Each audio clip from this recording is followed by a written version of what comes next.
Alright, let's talk about what's broken today in Portland, Oregon. A scrapyard that's been racking up violations for over a decade is still grinding away like nothing's wrong. Buckle up, folks. I'm Vixie Steele. Welcome to Loud and Local in Portland, Oregon. First up, something I'm already pissed off about. NW Metals LLC in North Portland. Look, this scrapyard has been operating without proper permits since around 2010. No valid solid waste permit, ever. More than $550,000 in fines from the Oregon Department of Environmental Quality. And yet, business as usual. Unbelievable, but not surprising. Quick timeline, because details matter. Back in 2013, when they were going by Park Rose Auto Centre, they were sued over toxic discharges. In March 2015, that entity dissolved, but the operation marched on. In March 2018, a fire at their scrapyard blew smoke and chaos through the neighbourhood and killed pets. 16 cats and other animals were gone. Then, in July 2019, the legislature moved with Senate Bill 792 to rein in scrapyard hazards. The law took effect January 2020 with more oversight and more rules. And still, NW Metals keeps stacking violations like scrap steel. In November 2025, DEQ dropped a $357,461 fine on them. To be fair, DEQ's trying, but enforcement without shutdowns is like yelling at a tyre fire, mate. And the drama didn't stop there. Owner Moyata Onotta filed a civil rights lawsuit in June 2022, alleging DEQ targeted him based on race. That claim's disputed. A judge dismissed it in April 2025, and an appeal is in play. The discrimination claim is for the courts, right? But here's what's not in dispute. Scrapyards must control runoff, handle batteries and fluids safely, and stop oil and metals from bleeding into soil and storm drains. That 2018 fire is a wake-up call we keep hitting snooze on. Neighbours breathe this. Kids play downwind of it. If a company can ignore permits for over a decade, the system's not regulating. It's babysitting. I don't make the rules, but I do enforce them. Shut the yard down until permits are valid. Put daily fines on a metronome. Impound equipment if they blow deadlines. Jesus Christ, how hard is it to protect the air and water we actually live on? Next up, something equally frustrating.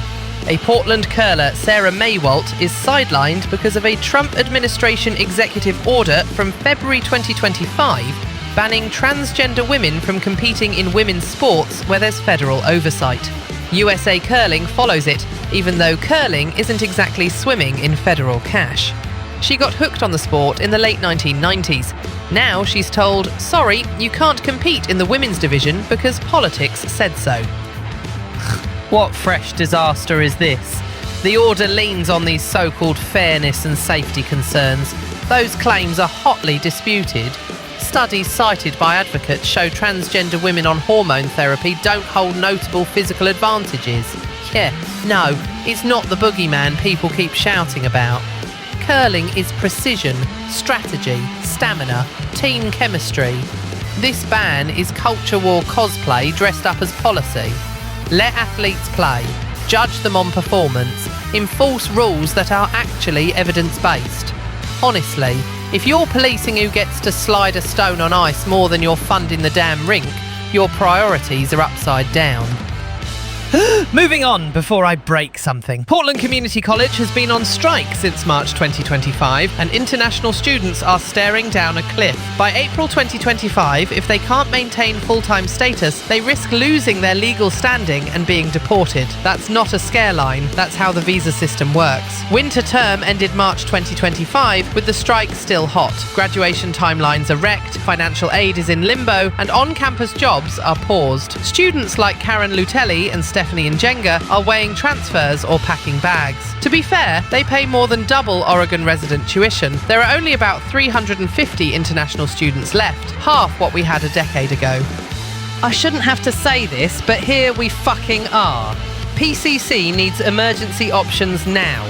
Temporary reduced course load authorizations, written assurances to CVIS, teach-out plans with partner schools, automatic tuition credits, fast-tracked makeup instruction. Don't dither while someone's immigration clock runs out. And listen, mate, ICE isn't famous for mercy. Fix it on the college side before it becomes a border problem. That's what I'm talking about. Solve the damn thing while the window's still open. Let's shift gears before I start throwing shit. PCC President Adrian Bennings is under the microscope after a complaint hit the Oregon Government Ethics Commission. Here's the setup.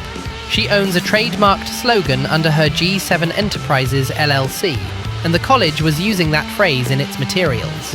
In March 2025, board member Kien Trong filed a complaint in a personal capacity alleging a conflict of interest. As of April 2025, the college says it's got no contract with G7. The trademark dates to August 2023. Now, whether that's a legal conflict depends on personal gain and use of position. That's for OJEC to pass. But context matters. This comes right after labour strikes and while budgets are getting gutted. Can someone explain why this bullshit is allowed? At minimum, disclose it loudly. Stop using the slogan until cleared. Bring in an independent audit of purchasing and branding decisions. Back in my day, people had fucking standards. If the house is on fire, you don't light a candle for ambience. You grab a hose and cut anything that smells like self-dealing. Last up, the media mess. Our media out of Michigan just bought Portland Monthly and Seattle Net from Saga City in receivership. The deal finalized in March 2025. Translation: the company was drowning in debt and a court blessed the sale to settle it. By late March and early April 2025, senior staff were getting layoff notices, editorial shakeups. And get this, Portland Monthly was down to 7 employees even before the cuts. Bloody hell. Local journalism is not a trinket you pawn when the balance sheet looks ugly. It's how a city knows itself. We lose reporters, we lose oversight. The next NW Metal story never gets written until we're breathing smoke again. Respect where it's due. Some buyers keep mags alive, but if it's slash and burn just to squeeze a few more ad dollars, shove it. Support the scrappy outlets. Subscribe where it hurts. Tip freelancers. And for the love of all that's decent, stop feeding the algorithmic landfill full of clickbait garbage while real newsrooms get gutted. I've had it with this fucking nonsense. Do right by the people who actually tell you what's happening on your own block. And that's today's dose of reality from Loud and Local with Vixie Steele in Portland, Oregon. We're leaving it at that because I'm fucking exhausted. Come back tomorrow for more.